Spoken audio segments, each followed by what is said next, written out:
అండి, నమస్తే. Welcome to current affairs light YouTube channel. ఇవాల్టి మన క్లాస్‌లో రీసెంట్‌గా జరిగినటువంటి కరెంట్ అఫైర్స్‌లో ఇంపార్టెంట్ కాన్సెప్ట్ నేర్చుకుందామండి. మీకు కనుక మా ఛానల్‌లో ఉన్నటువంటి వీడియోస్ అండ్ ఎక్స్‌ప్లనేషన్ నచ్చినట్లయితే మా ఛానల్ లైక్ చేయండి, షేర్ చేయండి అండ్ సబ్స్క్రైబ్ చేయండి. Welcome to current affairs light YouTube channel.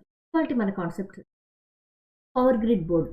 So power grid board గురించి వచ్చినటువంటి ఒక న్యూస్ ఏందంటే, పవర్ గ్రిడ్ బోర్డ్ వాళ్ళు నియర్లీ బాండ్స్ రూపేణా ఇక మీదట 12,000 కోట్ల వరకు కూడా బాండ్స్ అనేవి ఇష్యూ చేయడానికి వాళ్ళు ప్లాన్ చేశారనమాట. ఎందుకోసం అంటే పవర్ గ్రిడ్ కార్పొరేషన్‌కి కావాల్సినటువంటి నిధులు ఏవైతే ఉన్నాయో అవి ఈ బాండ్స్‌ని అమ్మడం ద్వారా వాళ్ళ నిధుల సమీకరణ అనేది చేయబోతున్నారు. సో ఇప్పుడైతే నియర్లీ 12,000 కోట్ల వరకు కూడా ఈ యొక్క నిధులనేవి తీసుకొని రావాలి అని వాళ్ళు భావిస్తున్నారన్నమాట. అండ్ ఏ ఇయర్ కంటే 2024, 25 సంవత్సరానికల్లా కంప్లీట్ అయ్యే లోపల దశల వారీగా, విడతల వారీగా ఈ బాండ్స్ ఏవైతే ఉన్నాయో వాటిని అమ్మాలని ట్రై చేస్తున్నారనమాట.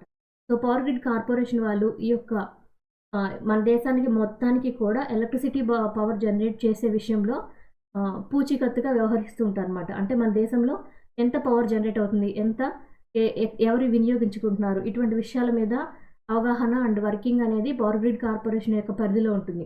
నియర్లీ మన దేశం యొక్క నెట్వర్క్ పరంగా 86% వరకు కూడా ఇంటర్ రీజనల్ నెట్వర్క్స్ అనేవి ఏర్పాటు చేసి పవర్ గ్రిడ్ అనేది వర్క్ అవుతుందన్నమాట. సో ఈ యొక్క power grid corporation of India ఎవరి ఆధీనంలో ఉంటుందంటే మినిస్ట్రీ ఆఫ్ పవర్. ఆ యొక్క మంత్రిత్వ శాఖ పరిధిలో వర్క్ చేస్తుంటుంది. 1989 నుంచి కూడా ఈ యొక్క పవర్ గ్రిడ్ కార్పొరేషన్ ఆఫ్ ఇండియాని ఏర్పాటు చేసి ఉపయోగించడం జరుగుతుంది. అండ్ ఇప్పుడైతే ఇటువంటివి ఎందుకు నిధులు కేటాయించారంటే, మనం ఇక మీదట ఎలా మారబోతున్నామంటే green energy సోర్సెస్లోకి మారబోతున్నాం.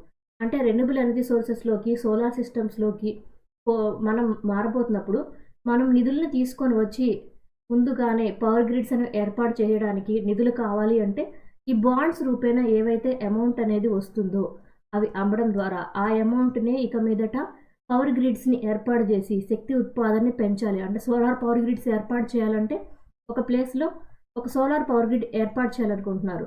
So solar grid ఏర్పాటు చేయాలంటే ఎంతో కొంత మనీ అనేది కావాలి. సో దానికి కావాల్సిన నిధులు ఏవైతే ఉన్నాయో ఆ యొక్క పవర్ గ్రిడ్లో ఉన్నటువంటి పొజిషన్స్ని సేల్ చేయడం ద్వారా, బాండ్స్ రూపేణా అమ్మడం ద్వారా ఆ అమౌంట్ అనేది కలెక్ట్ చేసి అక్కడ కావాల్సినటువంటి సోలార్ గ్రిడ్స్ అని ఏర్పాటు చేస్తారు. అండ్ అక్కడ ఏర్పాటు చేయడం ద్వారా ఏంటంటే నిధుల సమీకరణ అనేది చేయడము అండ్ కొత్తగా మనం పునరుత్పాదక శక్తి వనరుల వైపు మన దేశాన్ని మళ్లించి గ్లోబల్ వార్మింగ్ని తగ్గించడం అండ్ పవర్ జనరేషన్ ఎందుకోసం అంటే క్లైమేట్ చేంజ్ని మారకుండా ఉండడం కోసం. అంటే వాతావరణ మార్పుల ప్రభావం అనేది శక్తి ఉత్పాదన మీద పడకుండా కాలుష్యం అనేది తగ్గిపోయే విధంగా ఉండాలి అని ఈ విధంగా ట్రై చేస్తున్నారు అనమాట. అంటే బాండ్స్ ద్వారా వచ్చేటువంటి మనీ ఏదైతే ఉందో అది గ్రిడ్స్ ఏర్పాటు చేయడానికి వినియోగించాలని భావిస్తూ ఉన్నారు. అండ్ ఇప్పుడైతే 2024, 25 సంవత్సరానికి వచ్చేటువంటి నిధులు ఏవైతే ఉన్నాయో అవి ఎంతవరకు బాండ్స్ ద్వారా పెంచుకోవాలని చూస్తున్నారంటే 12,000 కోట్ల వరకు కూడా ఆ నిధులు అనేవి పెంచుకోవాలని చూస్తున్నారు. యుఎన్సిటిఏడి. సో యుఎన్సిటిఏడి ఏదైతే ఉందో అది ట్రేడ్కి సంబంధించింది అనమాట. అంటే ప్రపంచవ్యాప్తంగా ఉన్నటువంటి వాణిజ్య వ్యవహారాల గురించి ఇందులో ఉన్నటువంటి మెంబర్ కంట్రీస్ ఏవైతే ఉన్నాయో అవన్నీ కూడా వాణిజ్యాల మీద, ట్రేడింగ్ అండ్ ఆపరేషన్స్ మీద ఒక బాధ్యత అనేది కలిగి ఉండి వీళ్ళ ఆధీనంలో చేస్తూ ఉంటారనమాట. అంటే అన్ని దేశాల మధ్య వర్తక వాణిజ్యాలు ఎలా ఉన్నాయి అని యుఎన్సిటిఏడి వాళ్ళు చెక్ చేస్తూ ఉంటారు. అండ్ ఇక్కడ వీళ్ళ ద్వారా ఎందుకు న్యూస్లో వచ్చిందంటే రీసెంట్గా మన దేశం యొక్క జీడిపి వాల్యూ ఏదైతే ఉందో అది 2024 సంవత్సరానికి 6.5గా ఉండబోతుందని యునైటెడ్ నేషన్స్ యుఎన్సిటిఏడి వాళ్ళు అంచనా వేయడం జరిగింది. సో మనకి మూడీస్ రేటింగ్స్ అనేవి రిలీజ్ అయిన నేపథ్యంలో ఈ మధ్యకాలంలో అండ్ ఐఎంఎఫ్ వాళ్ళు కూడా తన రేటింగ్స్ అనేవి ఇచ్చారు.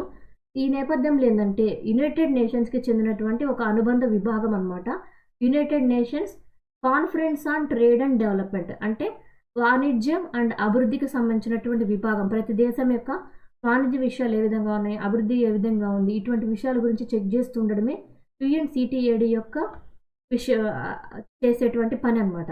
సో అలా చేసేటప్పుడు ఏంటంటే మన దేశం యొక్క గ్రోత్ రేట్ ఏదైతే ఉందో అది ఈ 2024, 25 సంవత్సరం కల్లా కూడా 6.5% వరకు ఉండొచ్చు అని భావిస్తుందన్నమాట. అండ్ ఈ రిపోర్ట్ ద్వారా ఏంటంటే మన దేశము ఈ యొక్క రేటింగ్ పరంగా ఇంకా ఇలా ఇవ్వడం వల్ల ఏంటంటే మన దేశం అనేది అభివృద్ధి చెందుతూ ఉన్నటువంటి దేశాల జాబితాలో అభివృద్ధి చెందుతూ ఉన్నటువంటి వాణిజ్య పరంగా కూడా వృద్ధి చెందుతున్నటువంటి దేశాల జాబితాలో మన దేశం ఉంది. అండ్ యుఎన్సిటిఏడి యొక్క హెడ్ క్వార్టర్స్ ఎక్కడుంది? జెనీవా, స్విట్జర్లాండ్ ఉంది. ఫౌండెంట్ వచ్చేసి 13th December 1964లో ఏర్పాటు చేయబడింది. ప్రెసెంట్ హెడ్గా ఎవరు వర్క్ చేస్తున్నారంటే సెక్రటరీ జనరల్గా రెబికా గ్రిన్స్పాన్ గారు దీనికి సెక్రటరీ జనరల్గా వర్క్ చేస్తున్నారు. అండ్ యుఎన్సిటిఏడి వాళ్ళు మన దేశం యొక్క ఇండియన్ ఎకానమీ గ్రోత్ రేట్ ఎంత ఉండొచ్చు అని భావిస్తున్నారంటే 6.5% అన్నమాట. ఐఎంఎఫ్ మనకు తెలుసు, ఐఎంఎఫ్ అంటే ఇంటర్నేషనల్ మానిటరీ ఫండ్ అనమాట. సో ఈ యొక్క ఐఎంఎఫ్ వాళ్ళు మన దేశం యొక్క జీడిపి గ్రోత్ వాల్యూ ఎంత ఉండొచ్చు ఈ యొక్క ఫైనాన్షియల్ ఇయర్లో అని భావిస్తున్నారంటే 6.8% అనమాట. అండ్ ఐఎంఎఫ్ వాళ్ళు వచ్చేసి ఎందుకు ఇంత గ్రోత్ రేట్ ఇచ్చారంటే మన దేశం అనేది అభివృద్ధి పదంలో ఉంది, అన్ని పథకాలు బాగా జరుగుతున్నాయి. అండ్ ఎస్పెషల్లీ మన దేశం యొక్క ఆర్బీఐ వాళ్ళు ఇచ్చేటువంటి రెపో రేట్ యొక్క డిజైనింగ్ కూడా స్టేబుల్గా ఉండటం అనేది మనం గ్రోత్ని ఎక్స్పెక్ట్ చేయడానికి ఒక అవకాశంగా మారిందన్నమాట. అండ్ ఇక్కడ ఇంటర్నేషనల్ మానిటరీ ఫండ్ ఐఎంఎఫ్ అన్నాం. సో ఐఎంఎఫ్ వాళ్ళు ఎవరైతే ఉన్నారో వాళ్ళు మన జీడిపి వృద్ధి రేట్ అనేది 6.7%గా ఉండొచ్చని భావిస్తున్నారనమాట. అండ్ ఇక్కడ ఏ ఇయర్ కంటే 2024-25 ఫైనాన్షియల్ ఇయర్ అంటే ఫైనాన్షియల్ ఇయర్కి ఈ ఇయర్ టైంలో 6.7%గా ఉండొచ్చు అని భావన అనమాట. అండ్ ఇంతకుముందు 2023-24 సంవత్సరానికి ఈ అమౌంట్ని ఎంత ఉంచారంటే 6.5%గా ఉంచారు. బట్ ఇప్పుడైతే 6.8%గా అంచనా వ్యయం అనేది పెంచడం జరిగింది. అండ్ ఐఎంఎఫ్ వాళ్ళ యొక్క ప్రాజెక్ట్స్ పరంగా గ్లోబల్ గ్రోత్ రేట్ అనేది అంటే ప్రపంచవ్యాప్తంగా ఉన్నటువంటి వృద్ధి శాతం ఎంత ఉంది అంటే 3.2%గా ఉందన్నమాట ఈ యొక్క ఫైనాన్షియల్ ఇయర్ 2024-25 టైంకి. అండ్ 25-26 టైంకి కూడా ప్రపంచం యొక్క వృద్ధి రేటు, ఆర్థిక వృద్ధి రేటు అని 3.2%గా ఉండొచ్చు అని భావిస్తున్నారు. అండ్ ఈ యొక్క ఐఎంఎఫ్ ఇంటర్నేషనల్ మానిటరీ ఫండ్ ఏదైతే ఉందో అది ఎక్కడ ఉందంటే హెడ్ క్వార్టర్స్ వాషింగ్టన్ డీసీలో ఉంది. అండ్ దానికి ఎండీగా ఎవరు వ్యవహరిస్తున్నారంటే క్రిస్టలినా జార్జికివా ఈమె వర్క్ చేస్తున్నారు. అండ్ మనకి ఇక్కడ ఇంపార్టెంట్ ఏంటంటే ఐఎంఎఫ్ వాళ్ళైనా లేదా యుఎన్సిటిఏడి వాళ్ళైనా వాళ్ళు ఇచ్చేటువంటి నెంబరింగ్ అంటే జీడిపి వృద్ధి రేట్ ఎంత ఉంది అని భావిస్తున్నారు అండ్ ఎంత ఉందని భావిస్తున్నారు. ఇట్లా ఉన్నప్పుడు కూడా మనకి ఈ యొక్క రేట్ దేని మీద డిపెండ్ అవుతుందంటే మనం రెపో రేట్ ఏదైతే ఉందో రిజర్వ్ బ్యాంక్ ఆఫ్ ఇండియా ద్వారా ఇవ్వబడేటువంటి రెపో రేట్ ఏదైతే ఉందో అది 3 సార్ల నుంచి స్టేబుల్గా ఉంది, అంటే మార్చడం లేదు. ఎందుకంటే మన దేశంలో ఉన్నటువంటి ధరల నియంత్రణ దృష్టిలో ఉంచుకొని ఆర్బీఐ వాళ్ళు అనేది రెపో రేట్ని అండ్ రివర్స్ రెపో రేట్ని కామన్గా స్టేబుల్గానే ఉంచుతున్నారు. సో అలా ఉంచడం వల్లే మన దేశంలో ఆహార ధరల నియంత్రణ అనేది జరుగుతుంది.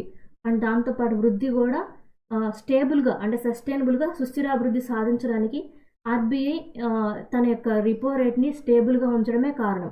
సో ఇలా పాయింట్ చేసి కూడా అడగచ్చు ఎగ్జామ్ పాయింట్ ఆఫ్ వ్యూలో.